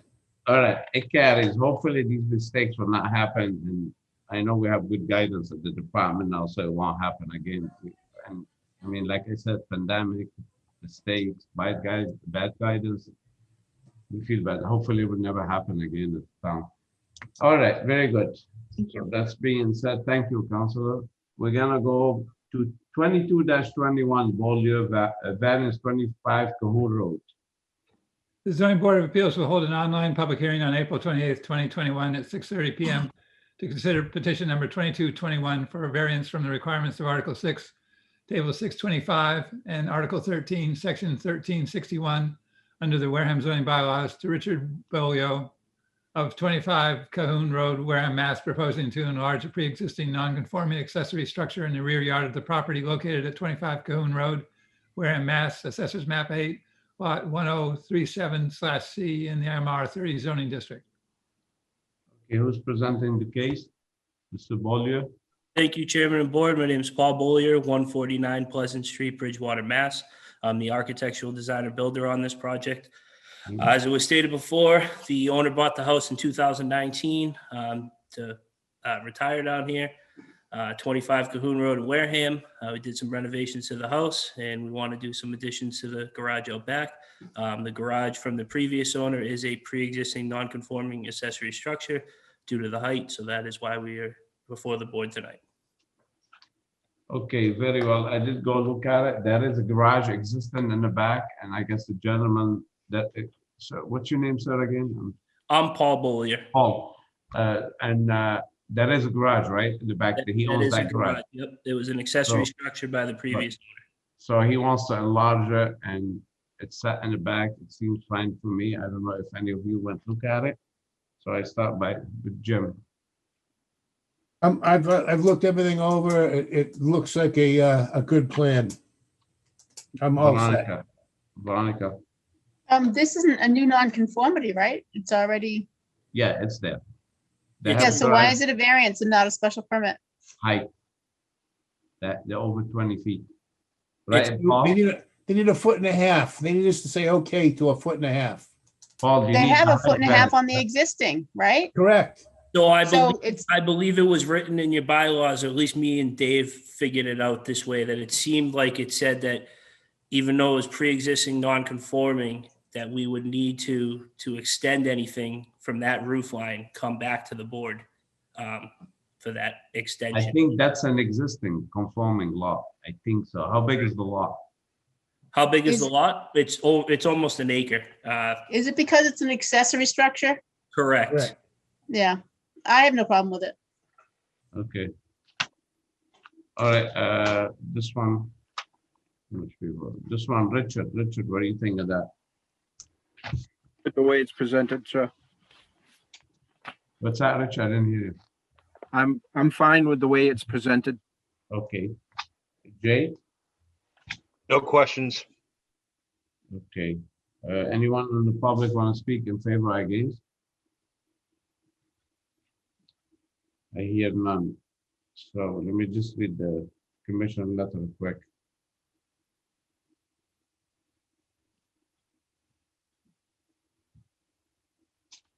Yeah, it's the height, variance for the height. Okay, Make a motion to close the public portion of this hearing. okay, a motion by Jim, do I have a second? I second Richard Temple. Second by Richard, all in favor, say aye. Veronica, Aye. Richard, Aye. Jake, Aye. Jim, Aye. myself, aye. On the variance, how does the board feel? Make a motion to grant the variance as requested standard conditions. And the finding is that meets statutory requirement. Correct. Okay, so motion by Jim on 22-21. Do I have a second? Second, Richard Temple. Second by Richard, all in favor, Richard, Aye. Veronica, Aye. Jim, Aye. Jake, Aye. and myself, aye. It carries. Thank you, sir. Thank you, Chairman and Board, for your time this evening. You're very welcome. Thank you for your patience. No All problem. right. Thank you. 23-21, beach grass topical, 3103 Cranberry Highway. The zoning board of appeals will hold an online public hearing on April 28th, 2021 at 6:30 PM to consider petition number 2321 for a special permit from the requirements of Article 3, Section 390 under the Wareham zoning bylaws to Beachgrass Topicals LLC, care of Janine McKenzie of 35 Bay Head Shores Road, Buzzards Bay, Mass, proposing a new marijuana processing facility located at 3103 Cranberry Highway, Wareham, Mass, Assessors Map 10, Lot 1003 in the CS zoning district. All right, who's here from beach grass? Bill Lockwood, Lockwood Architects, 219 Onset Avenue. All right, sorry, Bill, one sec. Can somebody move that screen? We have like it's still with the garage, the other hearing. How can we move it? All right, very good. All right, Mr. Lockwood, want to go forward? Start. Yes, hi there. Somewhere out there, I believe is Janine McKenzie, the proprietor of the operation. The project seeks to renovate the west end of the plaza building, about 1,920 square feet, for the purposes of manufacturing topical cannabis products, such as cream, salve, soaps, etc. None of which will be sold on the premises or directly. They will be sold to distributors or other workers. The upper level of the building also contains an anytime fitness gym, Asian fusion restaurant, Pizza Boy restaurant, and Metro PCS phone store. The lower level is entirely occupied by another cannabis product manufacturer. Beachgrass Topicals is a marijuana product manufacturer under Chapter 55 of the Mass laws, and has reached a host agreement with the town that was passed on January 5th of this year. And the application is currently under review with the state for their licensing. Special permit is required by Section 390 of the town zoning bylaw, and we believe that it should be approved because we meet, we believe, all 6 criteria under Section 1461, and such as we will not adversely affect the town or the neighborhood, since Section 392 specifically allows this use in this location, the commercial strip commercial strip zoning east of Glen Charlie Road. There'll be 7 employees, and there will be no nuisance or serious hazard. Because there will only be 7 employees, it will generate essentially the same traffic requirement as the current space would require, of about 10 spaces. And section 960 anticipates changes of uses in tenant spaces. There's adequate water and sewer to service the facility as well as the rest of the building. And the use is compliant with zoning. And happy to answer any questions you might have about this project. All right, Mr. Lockwood, let me ask you, there is already some similar facility there. Is it the same place they're remodeling or something? It's a separate operation. And sense of full disclosure, also my clients, they are on the lower level. This is a separate operation on the upper level. Oh, they're in the basement now? They are in they are in the basement level. Yes, it actually goes out to grade it on the backside. Yeah. Ah, okay. And they want to add on top. Okay. All right. Now, do you meet parking requirements, all that for that plaza and all that? Yeah, there's essentially no change in the parking requirement by virtue of the fact this operation coming in. It's essentially a wash. Why? What's there now? Right now are 2 commercial spaces of less than 1,000 square feet, which would require 1 space per 300 square feet, which would be 10. We have 7 people at a space and a half, which is 10. Okay. There you go. Oh, all right. So it's essentially a wash. I see that. Okay, very good. I'm going to start with the board. Veronica, what do you think of this? I'm a little confused. They're going to be manufacturing this cream. Wouldn't that be limited to the industrial district, not commercial strip? No, industrial is retail. Specifically allowed. Sorry. Okay, go ahead, Bill. Sorry. I'm sorry. It's specifically allowed under section 392 of the zoning. Manufacturing allowed and retail on that area as well as industrial product and institutional. So it is allowed use, otherwise it would be a variance. A variance is not allowed for marijuana anyway, so it's not even, they can't even apply for a variance. Right, there's no use of variance allowed. So it is allowed use. So it's like by right, we could put it, like put through conditions on them. That's all what you could do. Do you understand that? You good with that? No, I'm going to read it a little bit. Thanks. Yeah. Okay. I'll this one, Chris, what do you think? I guess, well, looking at that picture that we have up on the screen there, it looks like there's what, 24 parking spaces.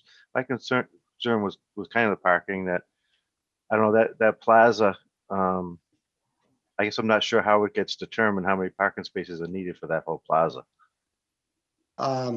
It depends on the use. Like if you have a restaurant, one thing, the service another.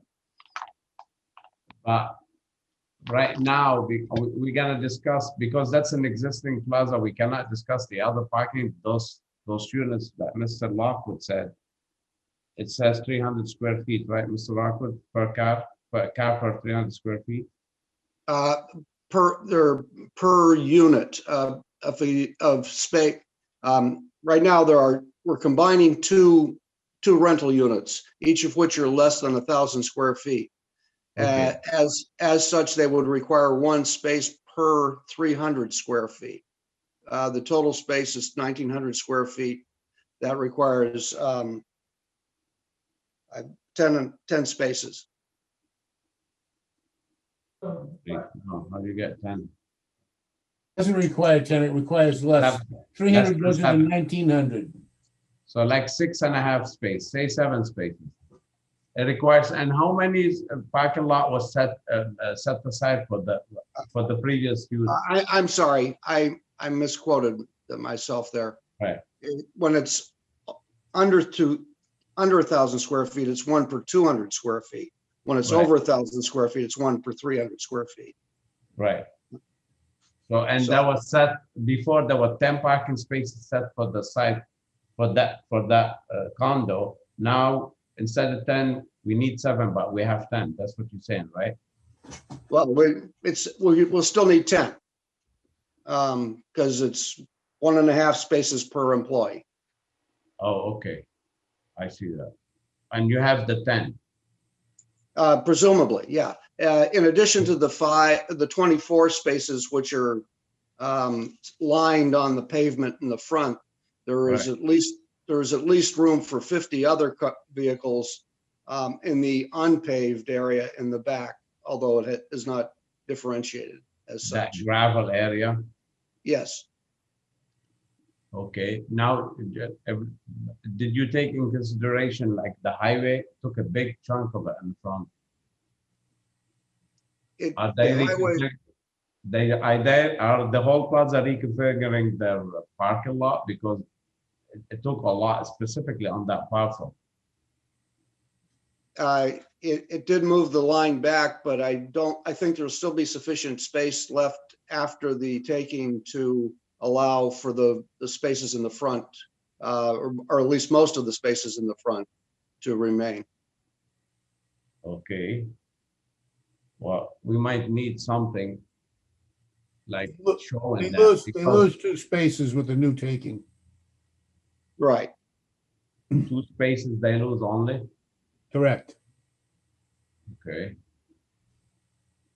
And if you consider the whole plaza as all the parking spaces is enough after you lose the 2?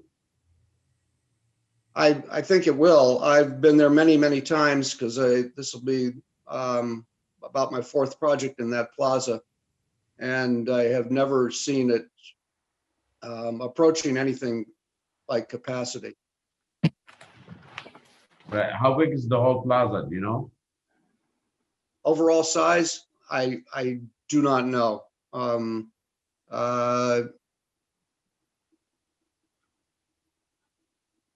But I would say about 15,000 square feet.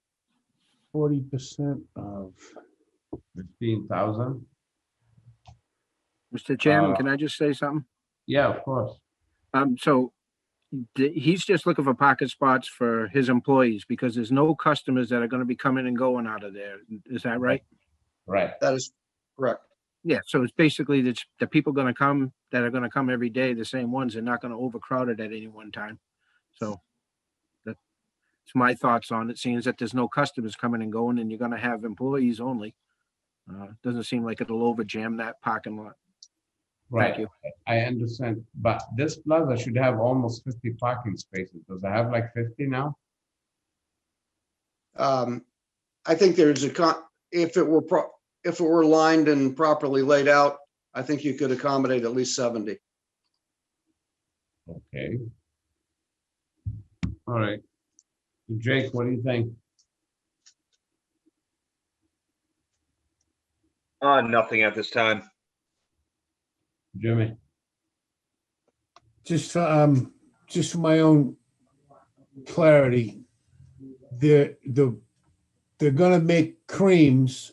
It's the same owner that's they're extracting oils down in the lower level. They're not gonna. I'm sorry, Jim. It is not the same owner. It's not the same owner. It's a separate operation altogether. Okay, I thought that somehow, I thought you said in the, for clarity, they were, so they're not affiliated in any way. No, they are not. Only by location. Okay, and the unit on the lower level, I recall, I think they even have a steel container back there. They had some kind of a high security structure for their product based on the nature of what they're doing. But I would think that this one is a little different. They're buying previously extracted oils and they're just mixing them into creams. Is that it, basically? Basically, they may do some extraction, but it'll be a chemical type. And it's different extraction process from what they're doing down below. Mr. Chair, can I speak? My name is Tim McNamara. I'm an attorney for the applicant. Yeah, just 1 second. Let's Mr. Akabachi finish. Finish, Jimmy. Well, if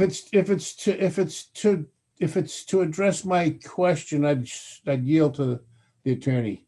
Okay, go ahead, Counselor. Thank you, Mr. Chair. Again, my name is Tim McNamara.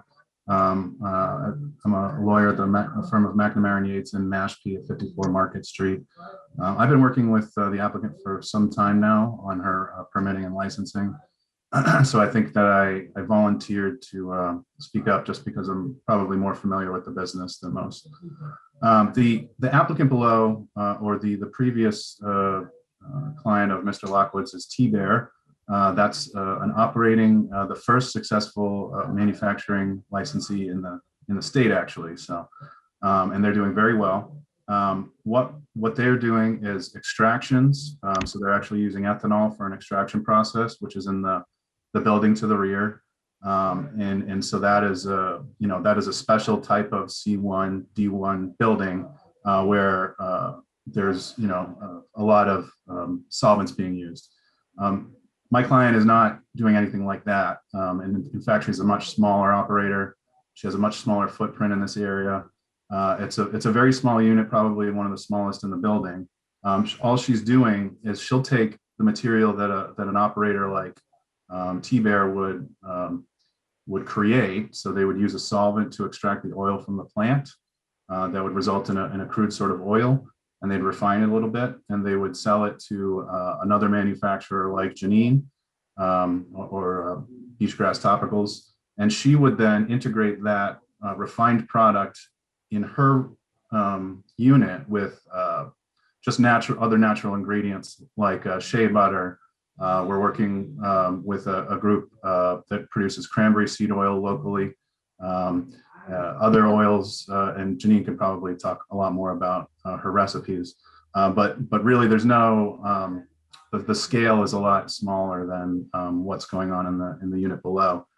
I think you mentioned security. All of the same security requirements that T-Bear has below will be necessary here before she even receives a license from the state. So I think the board is probably familiar with many of these requirements, including the necessity for a seed to sale tracking software. All of her product that she takes in that has cannabis in it needs to be weighed and marked and logged into this metric central database for the state. Anything she adds to it, in other words, those natural oils will also have to be logged. They're going to have to identify the source, and she'll create her recipes in her packaging, which is essentially tins and jars. There's dryer. It's more of a salve than a cream at this point, but it's comparable to if you've ever had a bag balm or a chapstick. It's more of a topical that you can rub on the surface. She'll have cameras covering the entire facility, especially inside her tenant space. So there's not going to be any areas obscured. She'll have, all of that footage will be stored for 90 days. She'll be in touch with the police department as to all of her security plans. They'll have immediate access to that footage. It'll be very secure. And I think, it's probably in terms of parking, it's going to be probably one of the least, a use with the least impact that you could probably put in that building. So. Let me ask you, did they get the host agreement from the selectmen yet? Yes, on January 5th of this year, she received her host agreement. All right. Is it signed, finalized? Yeah. Thank you, Attorney McNamara, for anticipating where I was going with my questions, and you did a wonderful job of anticipating and answering. My questions have been answered. Thank you. Thank you. All right. That being said, anyone on the public want to speak against or favor of this project? Anyone? I hear none. Board member, anyone has an input on that? Any more inputs before we close? Any more discussion? I have a question about shipment and vehicles coming in and out for shipment. Are they got there? I imagine it would be something small, maybe like a van, or are we talking about trucks, or what kind of vehicles will be coming in and out for shipment? Yeah. To use T-Bear as an example, they have a small van. It's unmarked. The material needs to be separated from the drivers. Beachgrass Topicals does not plan, at least as far as I know, to have her own vehicle, but she may in the future. But normally a facility that wants to buy her products would send this vehicle. Again, it's in a locked container separate from the driving compartment. There's GPS control on that vehicle, and there's always, it's kind of a burden in my opinion, but there's always has to be 2 employees in that vehicle at all times.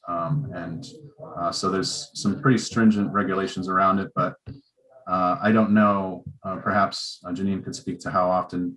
It probably depends on how successful she is, but maybe 2 to 3 times a week, there would be a delivery pickup.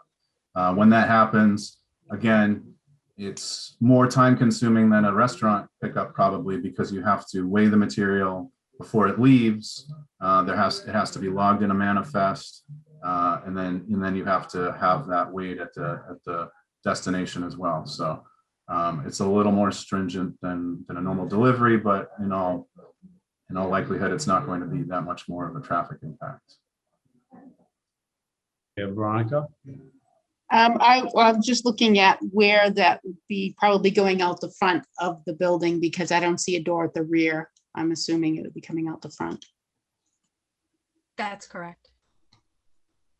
Okay, is I the mean, existing, if you wish, Veronica, you could, it's a special permit, you could condition it to have a rear entrance, but it depends on the safety, their safety. I don't know how this, that's a state regulated. It probably has to be in the open, it can be in the back. I don't know what's the safety regulation they use. It might be safer to load in the front than the back. I was wondering where the current operation loads their product from, rear or front? Rear, They go in the rear. rear. Okay. It just seems like it would make sense to me that it would be in the rear, but Don't think there's a back door for this unit, Veronica. We can. yeah, I'm noticing that. We can. Not directly to the outside. What's that? Not directly to the outside, but there is a back door through the corridor and down the stairs, but it's certainly more convenient through the front. Okay, I mean, the board can impose conditions on the permit, but we just gotta be careful to impose something that doesn't come back and bite us for liability. So we don't want to impose like loading in the back and something, a robbery happen or somebody hold them up or something, and they should, I would rather see them in the front, in the open. It would be safer. It would be a Mr. lot Chair, safer. can I chime into this a bit? What's that, Counselor? I would like to just speak, just to give a little context. Yeah. I think, so the material, again, that T-Bear is producing is at times, I think they're producing edibles. I know they're producing edibles, and I think they're producing concentrates. These are the types of things that would be more of a target than, say, a lotion, because once Beachgrass has integrated this extract into a lotion, it would be very difficult to do anything with it but, to rub it on your skin.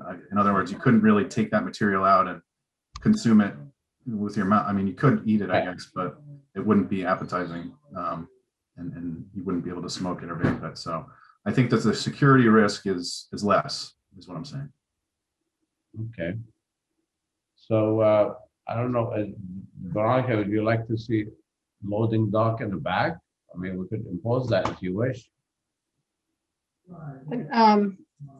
I'm kind of leaning toward that. I mean, just because it's in my mind, I mean, I read through a lot. I think it is, correct me if I'm wrong, it's a little unusual to have manufacturing happening in a non-industrial location. And I know, as I've read, that it isn't allowed use, but I think kind of maintaining that commercial strip feel would,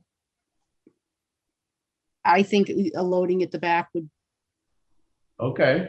maintain Okay. that in my, but I'd like to hear opinions from the rest of the board. Could I please make a statement? My name is Janine. I'm the owner of Beachgrass Topicals. Yeah. And Veronica, I do appreciate your point Put of view. your name and name and last name and address. Janine McKenzie. I live at 35 Bayhead Shores Road in Buzzards Bay. Okay, go ahead. So I do agree that it probably might seem to be a better option to load out of the back. But one of my concerns with that is actually there's a long flight of stairs that I'd have to go down, or a delivery person would have to go down. And it just doesn't seem like a safe option if people are carrying bundles. So I personally think it would be great if we had something that we could go out back to. But I just am not, first of all, it comes out into a public area. So there's a shared space, shared corridor with the restaurant next door. So they'd have to go out, there'd be a shared area, and then we would go down around a stairs and then out. And so that's why I don't think that the the back loading would be a good option in this particular incident. There is a second door that could be used, but it would still be we'd still have to go out of the front. Jimmy, you mentioned something in the back, the facility downstairs is like a walkout basement in the back, right? Like a walkout, that's correct. The other facility is in the basement, if you will, and this one, so it's two different levels. She's up at grade at street level, and then in the back. Oh, it's high. It's 2 stories in the back. Okay. I gotta tell you, my again, local knowledge, I would think we'd be doing a great disservice to the public and to the applicant to force a back. I didn't know. I thought you could just back up. I just remember you said, you understand that Veronica, at the back it's a walkout, so they have a second floor in the back. There's no way they could back up. So like the lady mentioned, they have to walk and go down the stairs. So I don't think it's really feasible. You get that? Veronica? I do, yeah. Okay, that makes sense, right? All right. Richard, did you want to say something? I know you came up to the screen. No, I'm good at this time. I mean, that used to be the old paint store. You could go down and back, but there is no entering unless you go up that long flight of stairs. It must be, I don't know, 50 sets of stairs to go up and down. So yeah, it's not feasible. I mean, right? I'm good at this time. Thank you very much. Thank you. All right. And that being said, if you guys are all set, we could close. Make a motion to close the public portion of this hearing. Okay, motion to close 23-21 by Jim. Do I have a second? I second. Chris Conti. Second by Chris. All in favor, say aye. Chris? Aye. Jim? Aye. Jake? Aye. Veronica? Aye. And myself, aye. Okay, it's closed. Any discussion? I hear none. So what's the wishes on the special permit? Make a motion to grant the permit as presented, standard conditions. Okay, any discussion on that, on all conditions? Or like, wasn't any restrictions, conditions, anything? Okay, I hear none. So with Jim's motion with the standard condition, do I have a second? Do I have a second? I'll second. Chris Conti. Second by Chris Conti. All in favor, say aye. Chris? Aye. Jim? Aye. Veronica? Aye. Jake? Aye. And myself, aye. It carries. Thank you. 24-21, Elisa Moore. Thank you all. 2 Sarah Beth, you're welcome. 2 Sarah Beth Lane. The zoning board of appeals will hold an online public hearing on April 28th, 2021 at 6:30 p.m. to consider petition number 2421 for a special permit from the requirements of Article 3, Section 330 under the Wareham zoning bylaws to above and beyond cleaning services, care of Lisa Morris of 2 Sarah Beth Lane, Wareham, Mass, proposing to operate a cleaning business out of a residence located at 2 Sarah Beth Lane, Wareham, Mass, assessor's map 114/D lot SB1 in the R130 zoning district. Okay, who's presenting? Elisa Morse? Or Elisa's here? Fell asleep. Elisa? Okay, she's not here. We could act without her. As I understand, Mrs. Morse, she wants to do she does a cleaning service, right, Ken? That's correct. She's looking for a cleaning service. All right, I'm assuming she went to the town hall to get a business license, and because for a business license, she has to have an office, and in the R130 zone, she needs a special permit. And I guess that's what she's coming before us. I hate to just continue it. It's very, very simple. We've seen it happen everywhere. People, all what she's doing her books there. She's not gonna have business people coming in and out. You just call for cleaning. She goes clean the office, your house. Very, very simple. So I don't know how the board feels about it. I'd like to see if there's anybody from the public that has any strong objections or any favorable comments. Right. Anyone in the public want to speak against or for this project?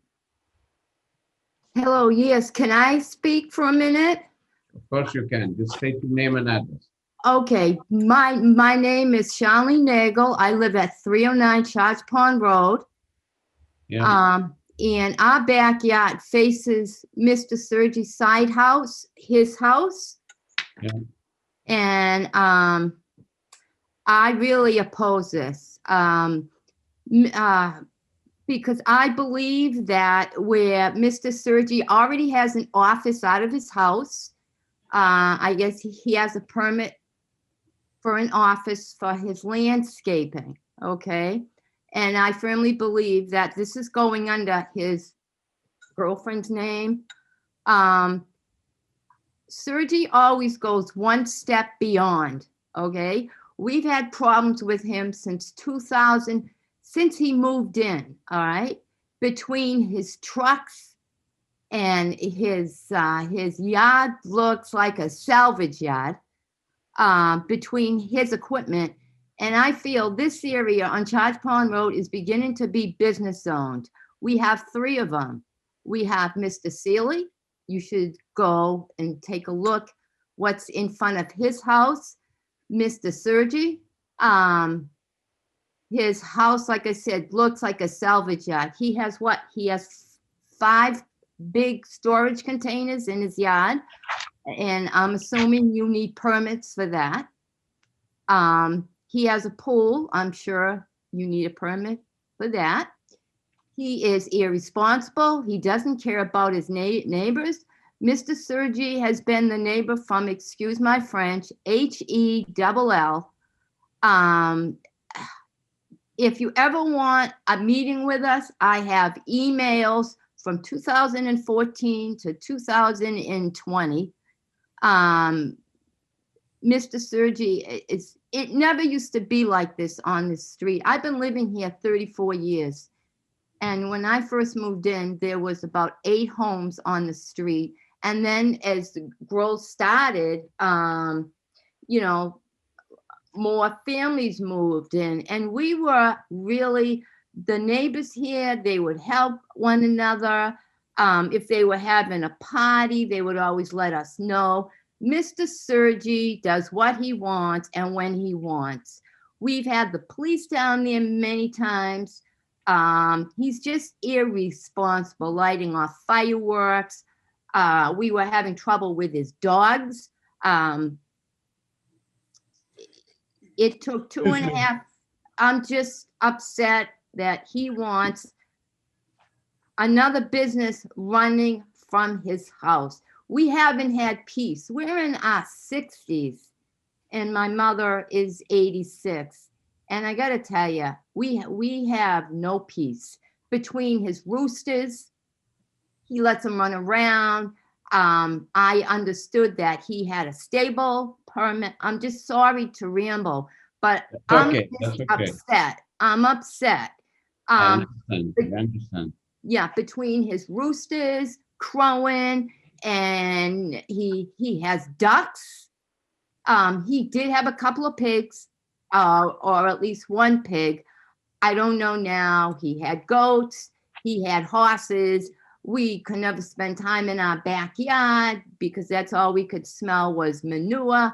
We had the Board of Health down there. They never found anything.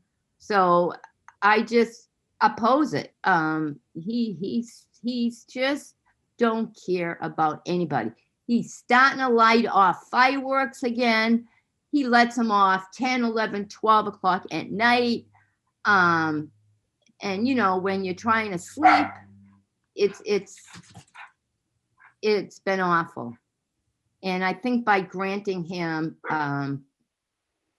you really know, this is my personal opinion.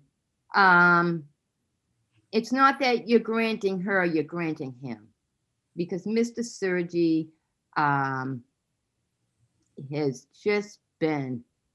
We get the point, ma'am. Thank you. Yeah, thank you. Speaking of this fact, David, you hearing this? Commissioner. He's muted right at the moment. Here he comes. David. David. Yes. Okay, is it possible you go to this area? I think this lady makes a perfect sense. This is strictly residential area, and what she's saying, apparently there's a huge business running by there. Maybe you should take a ride there and see what's going on.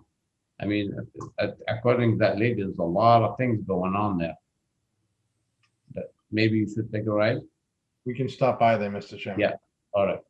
And until this, I recommend we hold off on this until we hear next time. We're gonna discuss it quick.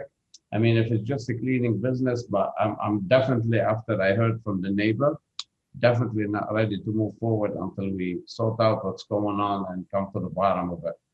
And if what she's saying is right, something has to be done. The Board of Health should go check it out. Building department, the fire department. It's definitely not a business zone over there, or to run like the lady next door saying it's happening. So what, Veronica, what do you think?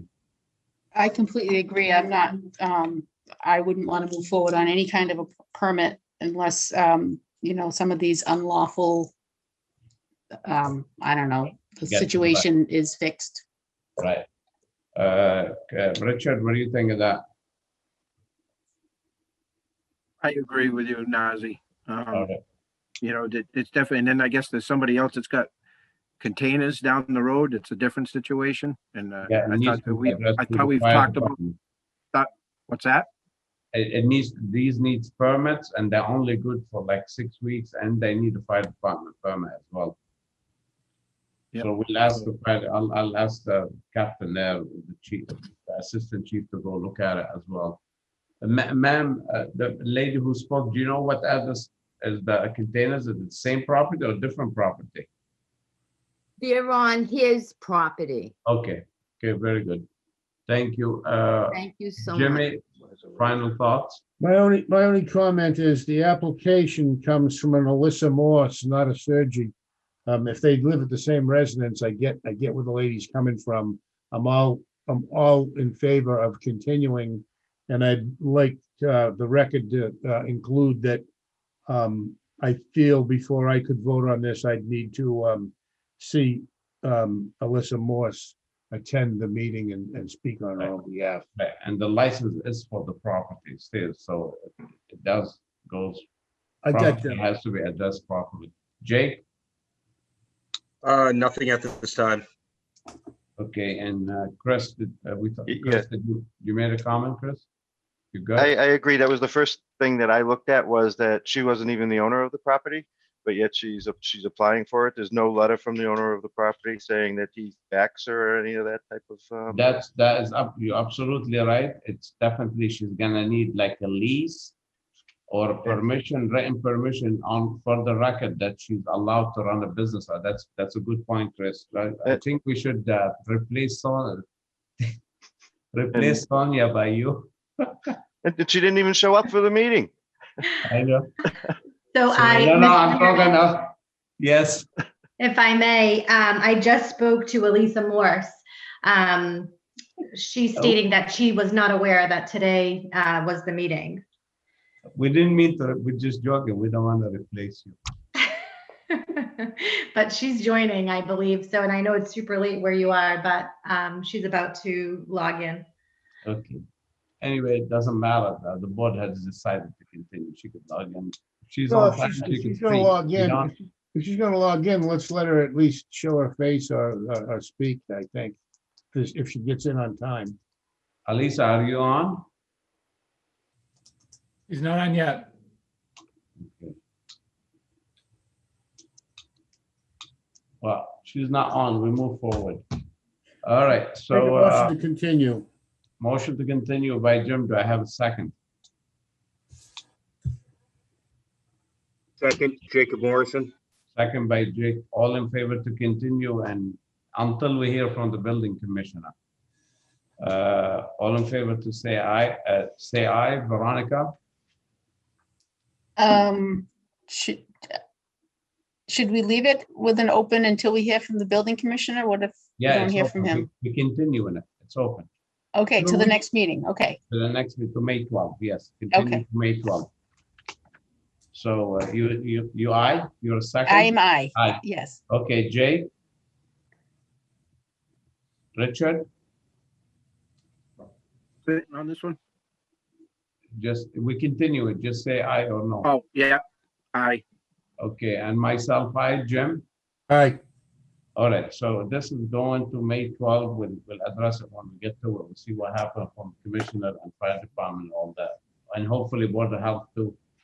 We should talk to them, see what they think. All right, I guess we're done. That's good. Make a Okay. motion to adjourn. Motion to adjourn by Jim. Do I have a second? I second. Richard Second Sumter. by Dick. Second by, all in favor, say aye. Richard? Aye. Chris? Aye. Jake? Aye. Veronica? Aye. Jim? Aye. And myself, aye. Thank you. Have a good night. Thank you, everybody.